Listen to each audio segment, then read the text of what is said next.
Selamat datang di channel Simar Imam. Sembari mendengarkan tinggalkan like dan komentarnya bosku. Jangan lupa pasang headset kalian.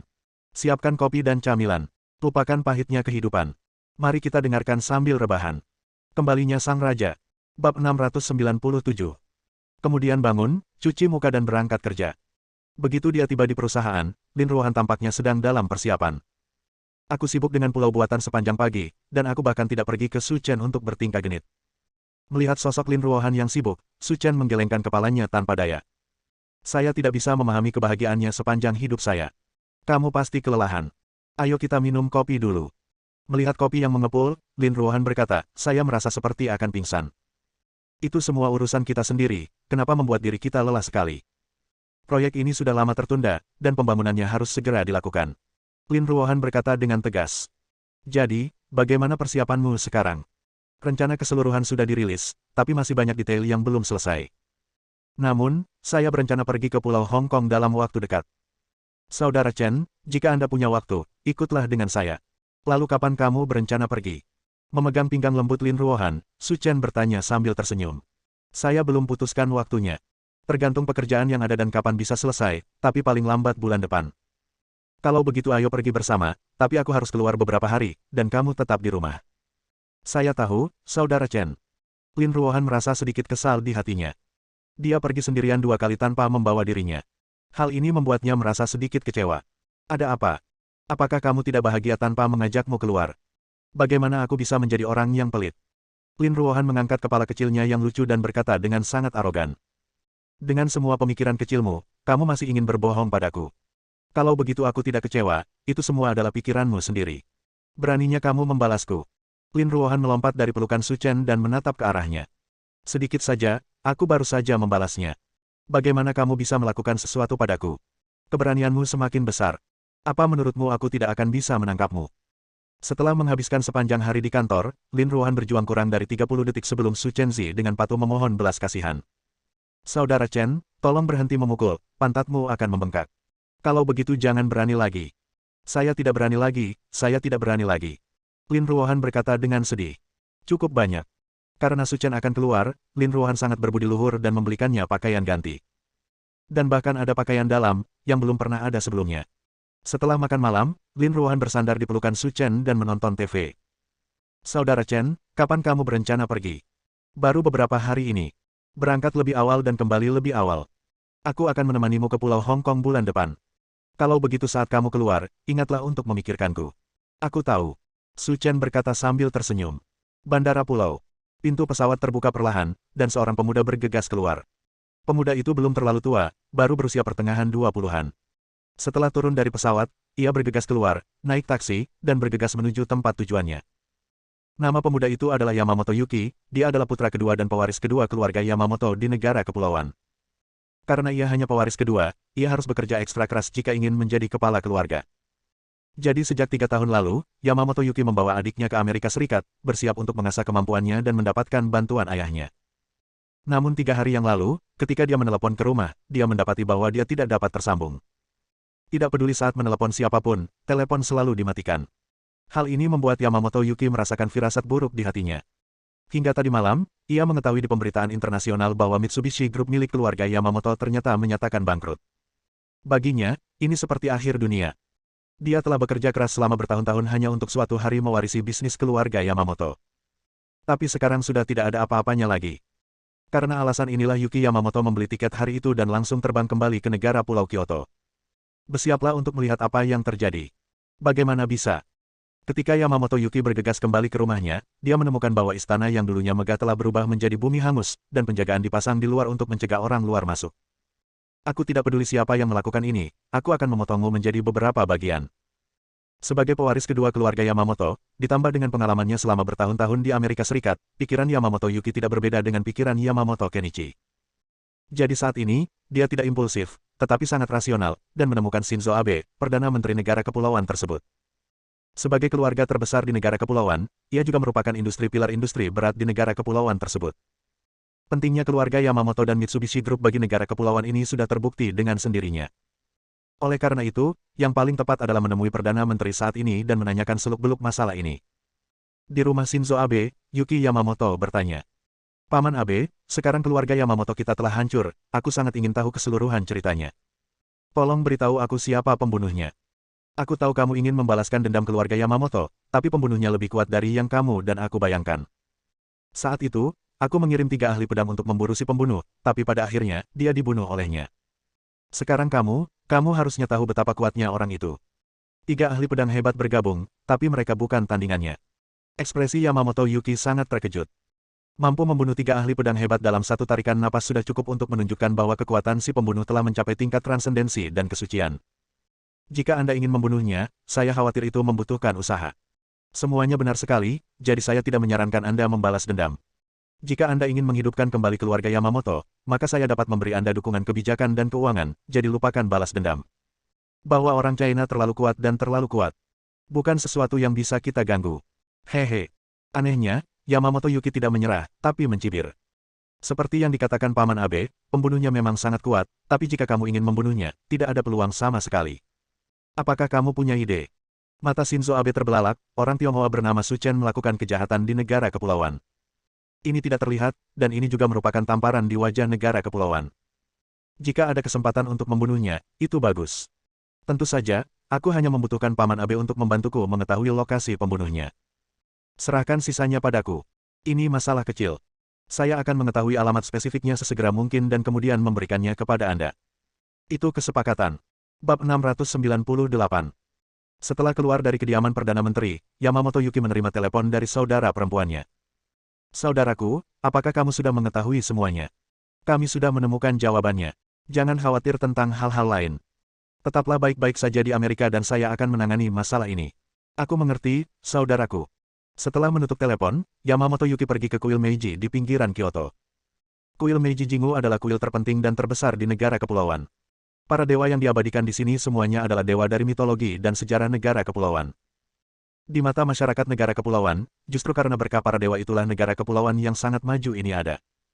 Kuil Meiji telah populer sejak lama, dan bahkan turis dari negara lain datang ke sini untuk memberikan penghormatan. Setelah berkendara selama 1 jam, Yamamoto Yuki tiba di kuil Meiji. Akhirnya, dia berjalan ke halaman terpencil, berdiri di depan pintu dan berbisik. Paman, sesuatu terjadi pada keluarga Yamamoto. Halaman terpencil itu sunyi, tetapi setelah Yamamoto Yuki selesai berbicara, dia melihat hembusan angin bertiup, meniup dedaunan di halaman. Seolah-olah sesuatu yang menyeramkan akan segera muncul. Masuk dan bicara. Mencicit. Pintu kayu dibuka, dan Yamamoto Yuki masuk dengan langkah ringan. Luas rumah kayunya tidak besar, hanya sekitar 100 meter persegi. Di pintu masuk, 2 baris tempat lilin ditempatkan, membuka jalan ke dalam. Di ujung koridor terdapat rak berundak dengan banyak tablet diletakkan di atasnya. Banyak nama orang yang tertulis di sana dengan huruf hantu. Dan di tablet itu, ada 4 potret yang tergantung, seperti monster, tidak mungkin terlihat jelas apa itu. Selain itu, ada kasur yang diletakkan di tanah, dan seorang lelaki tua botak sedang berlutut di atas kasur tersebut. Wajah lelaki tua itu layu dan dia duduk tak bergerak. Dengan cahaya lilin di dalam ruangan, seluruh rumah kayu itu tampak sangat aneh. Nama orang tua itu adalah Ie Hokumei, dan dia adalah percandian besar kuil Meiji Jingu pada generasi sebelumnya. Ketika dia mundur, dia tinggal mengasingkan diri di rumah kayu ini, terisolasi dari dunia. Kecuali ada sesuatu yang sangat penting, dia tidak akan keluar. Sekalipun Kaisar dan Perdana Menteri negara kepulauan itu datang, mereka hanya bisa berdiri di luar dan berbicara dengannya. Namun selain itu, Yixi Beiming punya identitas lain. Paman Yamamoto Yuki. Dan hanya keluarga Yamamoto dan anggota keluarga dekat yang mengetahui masalah ini. Apa yang terjadi dengan keluarga Yamamoto? Karena dia tinggal mengasingkan diri di rumah kayu, Yixi Beiming tidak tahu apa yang terjadi di luar. Seorang Tionghoa datang ke sini beberapa hari yang lalu dan membantai semua anggota keluarga Yamamoto. Ayah dan ibuku mati di tangannya. Yingzi sebenarnya sudah mati. Setelah mendengar kabar buruk tersebut, Yixi Beiming tetap tidak bergerak, namun seluruh auranya tidak lagi setenang sebelumnya. Keluarga Yamamoto adalah keluarga terbesar di negara kepulauan. Jika hal seperti ini terjadi, negara kepulauan tidak akan tinggal diam dan mengabaikannya, kata Yixi Beiming dengan suara rendah. Setelah mengetahui berita tersebut, Perdana Menteri mengirim 3 ahli pedang, tetapi tanpa diduga, ketiga ahli pedang tersebut dibunuh oleh si pembunuh. Masih ada hal seperti itu. Mungkinkah monster tua dari Tiongkok sudah keluar? Kata Yixi Beiming curiga. Mungkin tidak. Yamamoto Yuki berkata dengan pasti. Tuanku Perdana Menteri, saya mendengar bahwa orang-orang Tiongkok yang datang untuk membuat masalah masih sangat muda, baru berusia awal 20-an. Awal 20-an. Wajah tua Yixi Beiming yang layu menunjukkan ekspresi tidak percaya. Di usia yang begitu muda, dia memiliki kekuatan untuk membunuh 3 ahli pedang hebat. Pria ini luar biasa. Memang benar begitu. Itu sebabnya aku datang ke pamanku untuk meminta bantuan. Kalau tidak, dengan kemampuanku, tidak akan ada cara untuk membalas dendam. Yamamoto Yuki berdiri di belakang Iksi Beimei, membungkuk dan berkata, "Lalu bagaimana menurutmu? Sekarang Perdana Menteri sedang menyelidiki alamat si pembunuh, jadi saya ingin paman saya menemani saya ke Tiongkok untuk membunuh orang itu." Iksi Beiming tidak menjawab, dan kabinnya sangat sunyi. Dengan kelap-kelip cahaya lilin, suasananya sangat menakjubkan. Saya tidak bergerak selama lebih dari 30 tahun. Jika saya mengerahkan pasukan untuk membunuh seorang junior, saya, Iksi Beiming, akan ditertawakan. Yamamoto Yuki tampak panik. "Paman, apakah kamu akan membiarkan masalah ini berlalu?" "Tentu saja tidak." Nada suara Iksi Beiming menjadi serius, "Dia membunuh satu-satunya saudara perempuanku, bagaimana mungkin aku tidak membalaskan dendamnya?" "Apa rencana paman?" "Aku akan mengirim seseorang untuk pergi bersamamu. Tidak masalah membunuhnya. Wei Hao. Muridku juga adalah kepala pendeta kuil Meiji saat ini. Jika kamu memintanya untuk mengikutimu, tidak akan ada masalah." Cahaya lilin di ruangan itu bergetar hebat. "Hasegawa." Suara Iksi Beiming tidak nyaring, tapi sangat tajam. Sebelum Yuki Yamamoto pulih, dia mendengar suara-suara di luar. "Tuan, apakah Anda mencari saya?" Tiba begitu cepat. Ekspresi Yamamoto Yuki ngeri, "Aku tidak tahu bagaimana menjelaskannya. Rumah kayu tempat tinggal paman saya berjarak beberapa ratus meter dari aula utama kuil Meiji Jingu. Namun saat paman saya selesai berbicara, pria itu tiba. Aku punya tugas untukmu di sini. Tuan, berikan saja perintahmu. Aku akan segera berangkat untuk membunuh seseorang di Tiongkok." Iksi Beiming berkata dengan suara rendah. "Saya tahu, Tuan, saya akan kembali dan bersiap segera." Setelah Hasegawa selesai berbicara, dia membungkuk dalam-dalam dan bersiap untuk pergi. "Tunggu. Tuan, apakah Anda punya instruksi lain?" Iksi Beiming tidak menjawab, dan dengan santai mengeluarkan seberkas cahaya, langsung mengenai alis Hasegawa. Ini. Saat cahaya memasuki tubuh, Hasegawa merasakan perubahan di tubuhnya dan merasa ngeri. Ini adalah kekuatan magis. Jika kamu memahaminya dengan baik, kamu akan mendapat imbalan besar di masa depan. Berdebar. Hasegawa langsung berlutut di tanah, "Terima kasih, Guru, atas hadiahnya. Ayo, kembali dan bersiap. Cobalah untuk kembali secepatnya. Jangan buang waktu karena orang China." "Saya tahu, Tuan, saya akan kembali dan bersiap." Villa Kemenangan Zonghai. "Saudara Chen, kali ini kamu akan keluar selama beberapa hari. Aku akan mengemasi pakaianmu." Karena Su Chen akan berangkat pada sore hari, Lin Ruohan tidak pergi bekerja dan berencana untuk tinggal bersamanya di rumah untuk sementara waktu. Sulit untuk mengatakannya, tapi ini akan menjadi waktu untuk kembali sekitar seminggu. Karena saya hanya mengetahui perkiraan lokasinya. Mengenai di mana menemukan sutra emas, saya masih harus menanyakannya dengan cermat. Jadi Su Chen tidak bisa memutuskan waktu dan kapan dia bisa kembali. "Kalau begitu aku akan menyiapkan baju ganti untukmu selama 7 hari. Ingatlah untuk berganti pakaian setiap hari dan mandi setiap hari." Tidak sebanyak itu. Su Chen tidak bisa tertawa atau menangis dan berkata bahwa ketika dia berada di luar negeri, dia tidak sempat mandi selama sebulan, tapi dia tetap hidup dengan baik. Bab 699. Itu tidak akan berhasil, kamu harus menggantinya. Lin Ruohan mencubit pinggangnya dan berkata, Oke, aku akan mendengarkanmu." Melihat Lin Ruohan, dia berlutut di sana dan mengemasi pakaiannya. Su Chen hanya bisa menghela nafas, gadis konyol yang hanya bisa berbuat jahat itu telah tumbuh dan menjadi jauh lebih berbudi luhur. Dia juga lebih terlihat seperti pembantu rumah tangga. Memikirkan hal ini, Su Chen melihat jam di dinding dan tidak bisa menahan diri untuk tidak bergumam. Jika tidak ada hal lain yang terjadi, itu akan segera tiba. Bandara Internasional Luar Negeri China. Seorang pria berjaket hitam keluar dari pintu palka.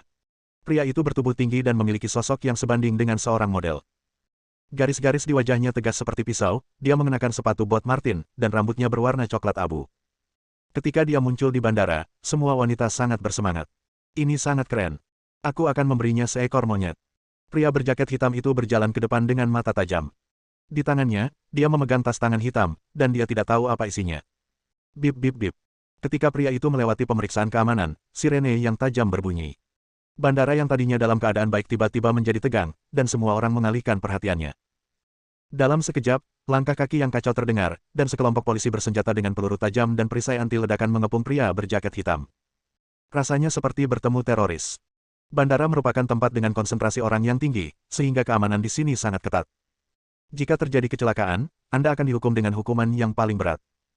Berdasarkan pengalaman masa lalu, setiap kali alarm seperti itu terjadi, hampir dapat dipastikan bahwa orang yang terlibat berada dalam bahaya tertentu dan perlu ditangani dengan hati-hati. Pria berjas hitam berdiri tak bergerak. Dia terus mengunyah permen karet di mulutnya dan berkata pada dirinya sendiri. Saat kita sampai di sini, sepertinya kita tidak bisa membunuh orang begitu saja. Pak, kami curiga Anda membawa barang berbahaya. Mohon kerjasamanya dengan pemeriksaan. Seorang polisi bersenjata berlari dan berkata, lihatlah.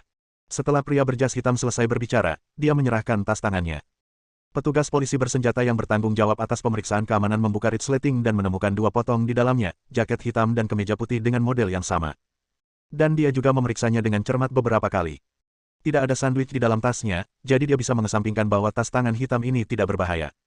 Dalam hal ini, masalahnya ada pada pria ini. Tuan, tolong angkat tangan Anda dan bekerja sama dengan inspeksi kami. Pria berjaket hitam itu sangat kooperatif dan mengangkat tangannya dengan ekspresi dingin. Petugas keamanan mengambil mesin dan memindai tubuhnya. Awalnya semuanya normal, tapi saat jantung dipindai, alarm berbunyi lagi. Bip bip bip. Melihat pemandangan ini, semua orang kembali terdiam. Apa yang terjadi? Apakah ada sesuatu yang tersembunyi di dadanya? Tuan, sekarang saya ingin melakukan pemeriksaan lebih lanjut dan boleh menyentuh tubuh Anda. Saya harap Anda tidak keberatan. Pria berjas hitam sedikit mengernyit, merasa kedinginan. Tapi pada akhirnya dia mengangguk, lihatlah. Petugas polisi bersenjata yang bertanggung jawab atas pemeriksaan keamanan menyentuh dadanya, tetapi terkejut karena tidak ada apa-apa di dalamnya. Bahkan tidak ada hiasan logam kecil. Dan hasil ini juga membuat semua orang curiga. Jika tidak ada barang berbahaya di tubuhnya, bagaimana dia bisa membunyikan alarm? Bos, kenapa kamu tidak melakukan ronsen? Salah satu anak buahnya datang dan berkata. Orang yang bertanggung jawab atas keamanan sedikit mengernyit dan berkata, ini adalah satu-satunya cara kita dapat melakukannya sekarang. Di bawah kepemimpinan polisi bersenjata, pria berjas hitam itu dibawa pergi. Namun dalam beberapa menit, dia keluar dari ruang keamanan lagi dan keluar dari bandara secara besar-besaran. Semua staf di bandara menatapnya dan bergegas untuk bertanya. Bos, apa yang terjadi? Orang itu mungkin teroris. Kenapa kamu membiarkannya pergi begitu saja? Kamu akan tahu hanya dengan melihat ini, kata kapten polisi bersenjata yang bertanggung jawab atas pemeriksaan keamanan dengan gemetar. Rasanya seperti melihat sesuatu yang mengerikan. Semua orang tampak curiga, lalu mengambil film X-ray di atas meja dan melihatnya. Ini, bagaimana ini mungkin? Sebenarnya ada peluru di jantungnya. Seorang pria berjas hitam keluar dari bandara, tapi dia tidak pergi. Sebaliknya, dia berdiri di sudut yang sunyi dan menyalakan rokok tanpa suara, seperti patung yang diam. Pada siang hari, Lin Ruohan menyeka sedikit keringat di dahinya. Saudara Chen, kita sudah selesai bersih-bersih. Ayo keluar sekarang. Bagus. Kemudian, Lin Ruohan mengantar Su Chen ke bandara. Usai memarkir mobil, keduanya masuk melalui pintu masuk utama bandara. Ketika mereka berdua masuk, Su Chen melihat pria berjas hitam di sisi kirinya. Keduanya saling memandang dan tersenyum, lalu Su Chen membawa Lin Ruohan ke bandara. Begitu orang-orang Anda ada di sini, Anda bisa keluar tanpa khawatir hal seperti yang terakhir kali terjadi lagi. Saat pengumuman untuk naik pesawat dibunyikan, Lin Ruohan mencium wajah Su Chen.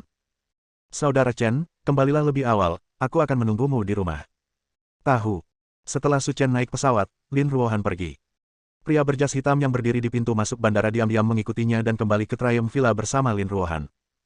Mengenai masalah ini, Lin Ruohan tidak melihat sesuatu yang aneh sampai dia kembali ke Triumph Villa. Setelah naik pesawat, Su Chen berjalan menuju kabin kelas 1. Awalnya, Su Chen akan menyerahkan masalah kecil dalam hidup ini kepada Susihan. Namun sejak menerima sertifikat dari Lin Ruohan, dia telah mengambil alih semua ini. Menurutnya, hal tersebut merupakan kewajiban dan tanggung jawab seorang istri yang harus ia lakukan sendiri. Kalau pakai bantuan orang lain, rasanya akan berubah. Ketika Su Chen tiba di kabin kelas 1, tidak ada seorang pun di dalam karena Lin Ruohan telah memesan semua kursi kelas 1 saat memesan penerbangan. Saya harap saya dapat memberikan lingkungan yang tenang dan nyaman kepada saudara Chen. Menemukan tempat duduk acak, Su Chen duduk, bersiap untuk memejamkan mata dan beristirahat sejenak. Butuh waktu lebih dari 2 jam untuk terbang dan tidak butuh waktu lama untuk sampai. Ada apa denganmu? Kursi di kelas 1 banyak sekali. Kenapa kamu tidak menjual tiket? Aku ingin meningkatkan. Su Chen baru saja menutup matanya ketika dia mendengar teriakan yang sangat tajam datang dari belakang. Melihat ke belakang, saya menemukan bahwa pembicaranya adalah seorang wanita jangkung. Dia mengenakan rok hitam yang menutupi tubuh, dan rok itu hanya menutupi bokongnya. Nyonya, saya benar-benar minta maaf. Kabin kelas 1 telah dipesan oleh pria ini. Kami tidak dapat menyediakan layanan peningkatan sekarang. Mohon pengertiannya. Bab 700. Apakah kamu bercanda? Dengan kekayaanku, kamu benar-benar membiarkan aku terbang dengan kelas ekonomi. Jika pacarku mengetahui hal ini, aku tidak akan bisa membiarkanmu. Ekspresi wanita itu sombong, dan dia tidak bisa mendengarkan bujukan sama sekali. Nyonya, saya benar-benar minta maaf. Menurut peraturan perusahaan, tiket kelas 1 sudah terjual, dan kami tidak bisa berbuat apa-apa. Retakan. Wanita berpakaian hitam itu menamparkan wajah pramugari itu. Aku tidak peduli, kamu sebenarnya ingin aku masuk ke kelas ekonomi dengan uang receh itu, apa kamu sengaja menertawakanku? Tahukah kamu siapa pacarku? Selama kita sampai di Lingnan, aku punya kemampuan untuk membuat kamu berjalan-jalan tanpa makanan. Pramugari terlihat sedih, namun karena sifat pekerjaannya, dia tidak berani berkata apa-apa. Nona, jika Anda benar-benar ingin terbang kelas 1, Anda bisa mendiskusikannya dengan pria itu. Kalau tidak, tidak ada yang bisa kami lakukan. Tolong jangan mempermalukan saya. Wanita berpakaian hitam itu mendengus dingin dan berkata, "Ahau, ayo kita ke sana dan melihat." Aku benar-benar ingin tahu siapa yang begitu sombong hingga dia langsung memesan kabin kelas 1. Bagus. Di belakang wanita rok hitam itu mengikuti seorang pria berwajah gelap. Pria itu tidak tinggi dan bertubuh ramping, tetapi dia berjalan dengan anggun dan jelas merupakan seorang ahli. Saya mengerti, Nona Zhou. Wanita itu menginjak sepatu hak tinggi dan berjalan mendekati Su Chen. Saya dengar Anda memesan kabin kelas 1. Tolong beri saya tempat duduk. Saya ingin duduk di sini. Keluar, kata Su Chen. Wanita berbaju hitam dan pengawalnya tercengang, seolah tidak menyangka akan menerima jawaban seperti itu. Nak, sebaiknya kamu memperhatikan caramu berbicara. Kamu punya waktu 3 detik untuk keluar dari sini dan jangan mencemari udara di sini. Ini sangat menarik. Jika kamu berani berbicara kepadaku seperti ini, Zhou Xiaoling, kamu benar-benar tidak tahu bagaimana hidup atau mati. Zhou Xiaoling mundur selangkah dan membiarkan pengawalnya keluar. Ahau, ada seseorang di sini yang sedang mencari kematian. Tolong beri dia tumpangan. Saya mengerti, Nona Zhou. Melihat keadaan yang kurang baik, pramugari yang terjatuh ke tanah segera berlari menghampiri. Nyonya, kita sekarang berada di pesawat. Jika Anda menabrak seseorang, Anda dapat menimbulkan masalah, yang akan mempengaruhi lepas landas normal pesawat. Jadi bagaimana jika itu mempengaruhi lepas landas? Jika kamu berani tidak menghormatiku, Zhou Xiaoling, aku akan membuatnya menderita hari ini. Tetapi, kamu sepupu Bao, kamulah yang aku, Zhou Xiaoling, ingin beri kamu pelajaran, tetapi kamu berani merusak pemandangan di sini. Sepertinya aku tidak menyakitimu sekarang. Ahau, lakukanlah. Pengawal bernama Ahau mengalihkan sasarannya ke pramugari, namun tidak ada emosi kasihan atau kasihan di wajahnya. Dia meninju pramugari itu dengan pukulan lurus. Bukankah orang tuamu mengajarkanmu untuk menjadi orang baik? Su Chen melambaikan tangannya dan dengan ringan meraih pergelangan tangan Ahau, dengan lembut mematahkannya dan mematahkannya. Klik. Jeritan keras terdengar, dan lengan Ahau dipelintir dalam posisi yang sangat aneh. Rasa sakitnya sangat menyakitkan hingga dia jatuh ke tanah dan menjerit. Bagaimana bisa? Zhou Xiaoling menatap dengan ekspresi tidak percaya di wajahnya. Ahau adalah pacarnya, dikirim untuk melindunginya, dan keahliannya tidak perlu diragukan lagi. Tapi sekarang lengannya dipatahkan oleh anak ini. Mungkinkah dia juga pernah mempraktekkannya? Melihat situasinya tidak baik, momentum Zhou Xiaoling melemah. Aku beruntung untukmu hari ini. Aku terlalu malas untuk berbicara denganmu. Kita lihat saja apa yang terjadi selanjutnya. Berlututlah dan minta maaf, jika tidak, kalian berdua tidak akan bisa pergi. Su Chen memejamkan mata dan suaranya terdengar samar, tetapi di telinga Zhou Xiaoling, suaranya sedingin es. Biar ku beritahu padamu, pacarku berasal dari keluarga Mo di Lingnan. Mereka adalah keluarga terbesar di Barat Daya. Jika kamu memberiku bantuan hari ini, semua orang akan senang. Jika kamu melampaui batasmu, pacarku tidak akan membiarkanmu pergi. Tidak peduli siapa pacarmu, tapi jika kamu tidak berlutut dan meminta maaf, kalian berdua tidak akan keluar hidup-hidup. Gelombang nafas dingin menyelimuti Zhou Xiaoling dan Ahau. Meskipun Su Chen tidak bergerak, keduanya gemetar. Karena pria di depan mereka memberi mereka aura yang sangat dingin. Sama seperti ular kobra, jika Anda tidak menuruti perintahnya, kemungkinan besar Anda akan dibunuh olehnya. Berdebar, berdebar. Zhou Xiaoling dan Ahau sama-sama berlutut, tidak berani berbicara omong kosong kepada Su Chen. Pramugari yang berdiri di samping melebarkan matanya. Pria di depannya terlalu mendominasi. Tidak hanya dia tampan, tetapi keterampilannya juga sangat bagus, dia adalah yang terbaik di dunia. Pak, kami tahu kami salah. Mohon maafkan kami, kata Zhou Xiaoling. Berlutut ke arah yang salah. Berlutut ke arah yang salah. Zhou Xiaoling dan Ahau sama-sama tercengang, tidak tahu apa maksud Su Chen. Kamu baru saja bersujud kepada siapapun yang kamu serang dan mengakui kesalahanmu. Apakah kamu masih ingin aku memberitahumu hal ini? Apa? Kamu sebenarnya memintaku untuk meminta maaf padanya. Zhou Xiaoling tercengang. Karena Su Chen begitu kuat, dia berlutut dan meminta maaf padanya, tetapi dia hampir tidak bisa menerimanya. Namun sangat sulit baginya untuk meminta maaf kepada pramugari yang rendah hati. Kenapa, kamu tidak mengerti ucapan manusia? Zhou Xiaoling dan Ahau sangat ketakutan sehingga mereka bersujud kepada pramugari. Nyonya, saya tahu saya salah. Seharusnya saya tidak memukul Anda sekarang. Tolong jangan berdebat dengan saya. Saat berbicara, Zhou Xiaoling mengertakkan giginya, seolah setiap kata keluar dari tenggorokannya. Ini adalah pertama kalinya sejak dia bertemu dengan tuan muda tertua dari keluarga Mo, dia merasa sangat terhina. Tidak perlu minta maaf padaku. Lupakan saja. Penumpang, cepat kembali ke tempat dudukmu. Pesawat akan lepas landas. Mereka dimaafkan oleh pramugari, namun tak satu pun dari mereka yang berani bangun. Karena Su Chen belum berbicara, mereka tidak berani bergerak. Pergi, berhentilah merusak pemandangan di sini. Ya, ayo pergi dari sini. Mendengar perkataan Su Chen, keduanya merasa seperti diampuni, dan berjalan menuju kelas ekonomi seolah sedang kesal. Orang-orang yang berdiri di depan pintu dan menonton juga bersorak. Orang-orang seperti mereka yang memanfaatkan orang lain harus ditangani dengan cara ini agar mereka akan mengingatnya untuk waktu yang lama di masa depan. Setelah keduanya pergi, kabin kelas 1 menjadi sunyi. Tinggal di sini bersama Su Chen, ekspresi pramugari wanita menjadi canggung. Tuan, terima kasih telah menyelamatkan saya sekarang. Pramugari wanita itu biasa menyisir rambutnya untuk menutupi kepanikannya. Jangan khawatir tentang hal-hal kecil, kata Su Chen dengan mata tertutup untuk beristirahat. Melihat wajah tampan Su Chen, pramugari ingin melangkah maju dan mengucapkan beberapa patah kata lagi. Tetapi melihat Su Chen tidak bermaksud demikian, dia berkata, "Pak, saya akan kembali bekerja dulu. Jika Anda butuh sesuatu, silakan hubungi saya secepatnya." Bagus. Bersambung.